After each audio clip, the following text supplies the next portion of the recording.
Okay, I'm back again. And today, I think before we start, I want to talk a little bit about active versus passive listening when it comes to perfect pitch. So I always tell you, if you're doing relative pitch training, you shouldn't spend more than about 45 minutes to an hour a day. And that number can change if you've been practicing for a longer period of time. If you've been going at it for a year and you've been really consistent, then you can start to increase the amount of time you actually spend ear training. But I still believe that you don't really need more than 45 minutes to an hour. So if you can fit everything in concisely as possible, that's sort of the goal. So what we're doing today is a combination of active versus passive drills. And I'm not always going to tell you what I'm playing. I'm going to treat this more like I was actually going through the exercises on my own, and I'm going to pretend you're not there. But every now and then I'll throw you a bone, kind of let you know what I'm doing. So, what we're doing today is the passive exercise is where I'm actually not going to think about what tones I'm hearing at all. I'm just going to try and listen to them and determine whether or not I can hear a change between the two notes. And it's going to be kind of a delicate thing because the more that I try and listen into these tones, the less I hear what they sound like. And I don't have perfect pitch, and I don't know that this will help anybody develop perfect pitch, but that's not really the goal. I'm sort of running an experiment. I'm testing out some theories I have about perfect pitch, and I want to see if it has any effect for any of you out there who are also following along. So, that being said, I'm going to go ahead and just sit here for a moment. It's something I do every day. Sometimes I'm off, sometimes I'm not. And I'm going to think about a C. I'm not using vocal tension. I'm not thinking, oh, C makes me feel like it's a sunny day or some sort of mood or expression. I'm just thinking about the sound that I'm starting to get used to and trying to replicate it in my mind. That's it. And then I'm going to see if I match.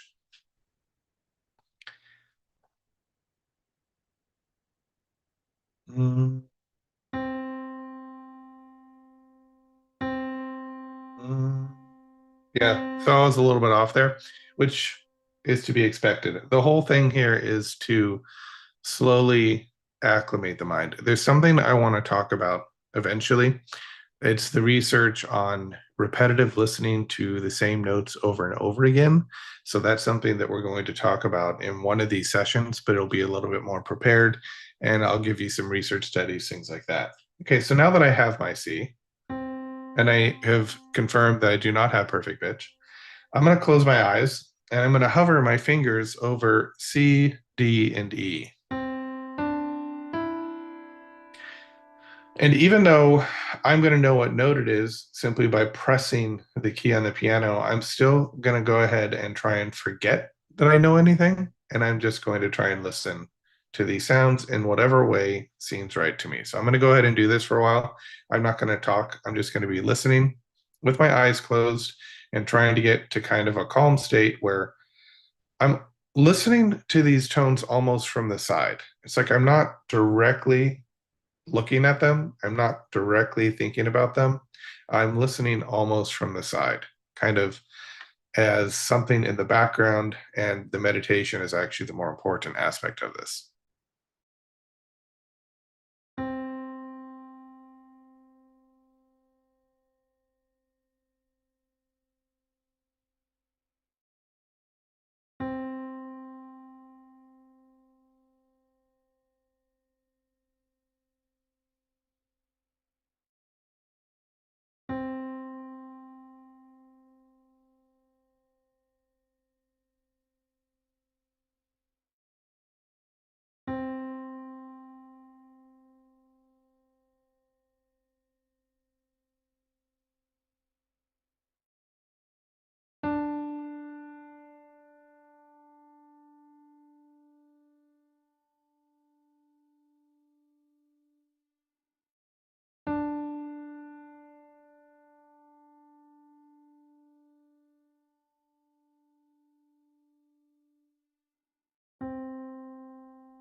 So it's kind of a funny thing because at first I was hearing a difference between the notes, but then as I continued, I stopped hearing the difference. So it's this funny thing where I think, especially when you start, you're not sure if what you're hearing is real.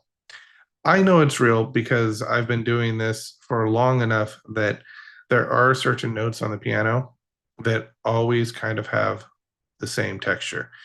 Let me see if I can explain this. So it's even though I can tell the C and the D have a different quality from the E, I can't identify it when I'm away from the piano and I haven't been given a reference pitch. And I was thinking about this last night, and one of the things that I would compare it to is, let's say you had a whole bunch of bird seeds. They're all kind of like slightly varied hues of the same color. And so if you put two seeds next to each other, I can say, yeah, those are definitely different. But then if you make me come back the next day and you show me five seeds and you say, which one was the first seed you saw? I'd be like, I don't know. They all look too similar. But then if you showed me that where that one was again, the first seed that identified, I might be able to identify the second one as well. And so that's a big question here is you can learn to get tone awareness. This has been my thing for a while, but does that translate to perfect pitch? And I think a lot of people, they get confused because they start to think, well, all kinds of things happen. Somebody here on the channel is actually talking about how they realized, and there's some truth to this, but what they said was they realized that what they were hearing was the sound of the hammers, and the hammers were letting them identify the tones. I'm not mentioning this person by name because I've heard this before. I've heard this from other people.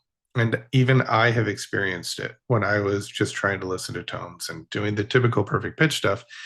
I realized that the sound of the hammers was giving away what the tones were on that particular piano. And then if you go to another piano, it's going to sound different. So, I mean, this is a common experience is that when you're trying to develop perfect pitch, sometimes you can trick yourself and you can think you have perfect pitch, but you don't. What you've actually done is you've either memorized where it is in your throat, a particular vibration, a sense of the vibration, but it's not a thing where you just hear a note and instantly know what that is. So the big question is, how do you take it from, if this is even a perfect pitch ability, just being able to tell the difference between tones, how do you take it from hearing them side by side and realizing there's different qualities to being able to remember that? And that's why I always say I don't think perfect pitch can be memorized. I think it's something that we can learn to recognize though. Like you don't memorize a person's face. You get used to it. You get acclimated to it. You have other faces to compare it to. So I do believe that the more notes you have in some ways, the easier it is to see the colors. But I also kind of feel like if you were to develop perfect pitch, once you hear three or four of them, you really should be able to hear all of them once that ability opens up. So I'm wary of a lot of these things and whether or not perfect pitch is actually something you can develop. And so that's why we're doing this 30-day challenge, because I want to see, one, what I can get in 30 days. Two, am I going to try and extend it another 30 days? I probably won't do it every day, but I want to show you that if there is any result, I want to kind of have a documented path. So let me tell you what else I'm doing every day. I'm doing my mirror exercises. I'm just doing the perfect fifth right now. They always start on C. I'm also doing my daily routines. I just listen to those. And I notice that more often than not, when I'm hearing the daily routines, I hear the tones. And so sometimes I can actually know what tone's being played by the quality. But again, that's because I'm doing a repetitive thing, so I'm used to it. The other thing I'm doing right now is there's actually a program I'm creating right now called Baby Ear Train. It was for my child. I've actually been working with her since before she was born, but the most important time frame is about 4 months to 10 months. That seems to be what the research suggests, and you can go look at all this on babyeartrain.com. I cite all my research. None of the research studies are 100%, but they do seem to indicate that children learn in their sleep still at that age, which is something that maybe adults don't do as well. We process in our sleep, but we don't take a lot of what's in the external world and learn from it in our sleep. It seems there seems to be a suggestion that babies still do that. So I've been curating these playlists for that program where you have songs that are in C major, and then we go to C minor, then G major and G minor. So I'm also going through that program with my daughter, and she has these sleep sounds that are part of the program where you listen to rain sounds and bird sounds, but underneath it, at a more subtle volume, you're actually hearing individual notes and chords. So it's a form of immersion where, while they sleep, because she's always slept really well with rain sounds and things like that. But I never really trusted what was out there. And so I kind of wanted to make my own thing. And then I realized, hey, let's turn this into an immersion ear training thing. So I'm doing that stuff as well. I'm not just doing this. And then the other thing, which I'm honestly not doing every day, is the quiet ear that I am going to be posting once a week. That I am doing it every day, but I'm not doing it in the polished format you're getting. So what you get when you listen to the big live, well, they're instant premieres that come out on Wednesdays, you're getting all the techniques that I felt worked that week in a consolidated practice study type of way. What you're seeing day by day in this is my process, and I'm finding out what works, what doesn't work, and I'm slowly molding that into kind of a free program here. And I plan to keep it free as long as YouTube exists. So that's the goal. We'll see what happens. Things can change, but based on how things in the world are working right now, that's what I plan on doing. All right. So I'm doing more than just this, but I feel like these are the exercises that are actually really helping to develop this skill a little further. So now what I'm going to do, and this will be a little hard for me because I actually can see the notes. I'm going to try and think the tone and then I'm going to play it. So I'm not going to sing it because I don't want to develop vocal tension memory, but I am going to go ahead and think it. And you can go ahead and do it too if you want. Just see if what you get matches.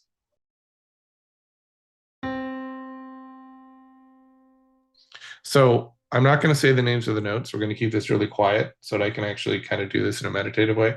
But we're dealing with C, D, and E. And it's going to be in that order. I'm just going to keep doing them over and over again. So after E, we'll go back to C. And if you lose track of the note, that's okay. Still, just try and mentally hear the sound we're currently working on before I play it.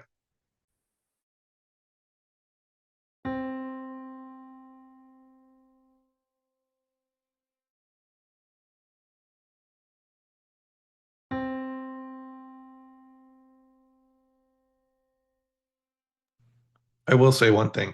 So you may be thinking, well, how do I know when you're going to switch? You won't, but this will actually be good too, because what you're going to do is whatever note we're working on, you're just going to mentally hear it. And then when I switch to a new note, you'll still be audiating the old note, and then you'll hear them side by side. And you should hear kind of a clash between your inner mind and the external sound. And I think that'll actually be more beneficial for you than it will be for me. And that's why I have to create these programs as well so that I can go through them after the fact. Because a lot of the stuff you just can't do by yourself.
Okay, so this is an active technique right now because we are actively trying to hear the note first and then comparing it. So it's requiring a lot of effort that way, and you have to kind of project an answer before I give it to you. Passive technique would be where there is no answer. So now that we've done that, talking to reset the brain a little bit, we're going to take and just listen to the way the notes sound in relation to each other. Again, we don't want to identify them. We don't want to say C, D, or E. And of course, this is all theory. I don't know if this will actually work, but this is what I think we need to do. This is what I'm testing right now. And I'll adjust as we go. So don't think of the note name. Don't use relative pitch. Let your mind relax. Just hear the difference in colors. And if you don't hear a difference in color, hear the similarity. That's how you can start. You can start by saying C, D, and E, they all sound the same. This thing is not real and he's totally lying to me, whatever you need to do. But just hear whatever you can right now and don't think too much about it. Make this a very casual thing. Here we go. You're not identifying notes.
Now we're going to do one more thing, and then that's going to be it for today.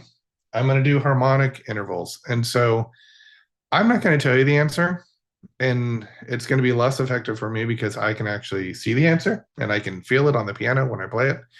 But I'm going to play two notes and I want you to just try and identify the bottom and the top note. Is it C, D, or E? You've got 2 out of 3 options. So you got a pretty good chance of getting it right. But what this is going to do is when I don't give you the answer, you're going to have to search for it and you're going to have to use more resources at your disposal to try and figure out what's going on.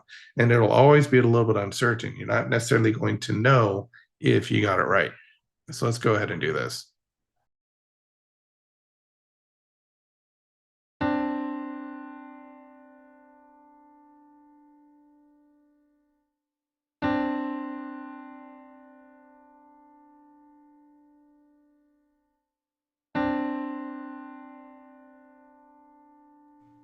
More than anything, you're separating and you're listening for the change in color between the two notes.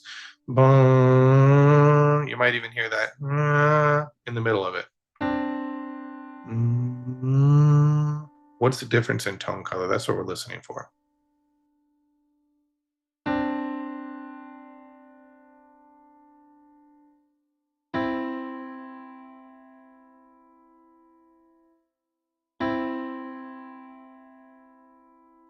Now, I know you can use relative pitch to do this really easily. It may even be automatic, but try and turn that part of your brain off and listen differently. Listen for how each note sounds in relation to each other, not what the relationship between the notes is.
Okay, so that's going to be it for today. Oh, so Yuri, I hear other tones when I try to focus only on one.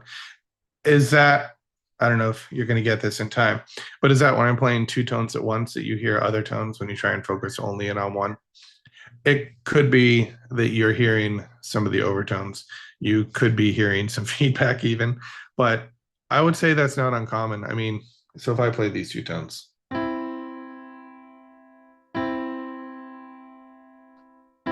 yeah, you can hear faint tones in there, but what you want to do is focus on the strongest tones. And that's what we do in music. We're selective.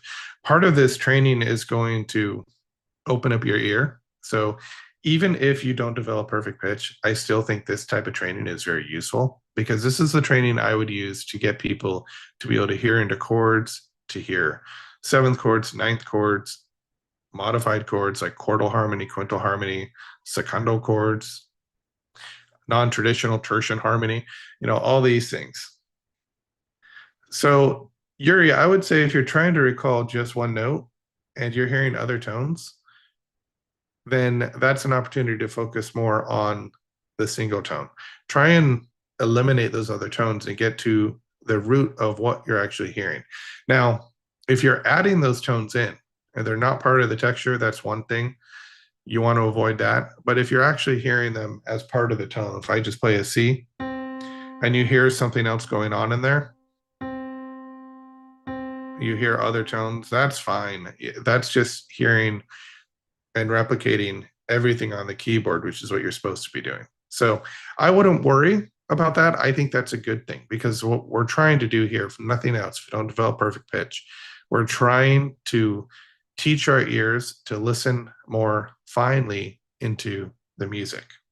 So even if you don't develop perfect pitch, you will still improve your ear. And this, you can use this along with any type of ear training program you're doing. If you're doing my flawless course, great. If you're doing another course, stick with it. Don't do this thing where you jump from course to course or use like 5 or 6 different courses. Stick to one at a time. Give it a couple weeks. Give it a chance. If you're seeing improvement, stick with it. If you're not seeing improvement, then move on maybe. And what I mean by improvement is, are you hearing music differently? Are you getting better at whatever drills they're offering you? Are there complexities? Are you being challenged? You kind of have to make that call on your own, but stick with one program at a time until it no longer works for you. And if it's just a thing where you come across something that's difficult, I say try and overcome that difficulty. But if the difficulty is too far, you go from an exercise that's here and then all of a sudden you're up here, it's going to be hard to make a ladder between those two skill sets. So that's a problem I think with a lot of ear training courses is we jump, like, okay, you've heard the major triads. Now let's add augmented and diminished, or you've heard inversions. Great. Here's a first inversion triad. Okay, fantastic. Now, can you hear when I do it in open position or add additional tones? All of a sudden it gets too difficult too fast. So you got to be wary of things like that. But otherwise, just keep at the ear training. Do some of these exercises if you find them entertaining and fun. If you don't worry about it. So I'll see you again tomorrow. Thank you for joining me and let me know how you're doing. Are you hearing anything? I'm very curious to know.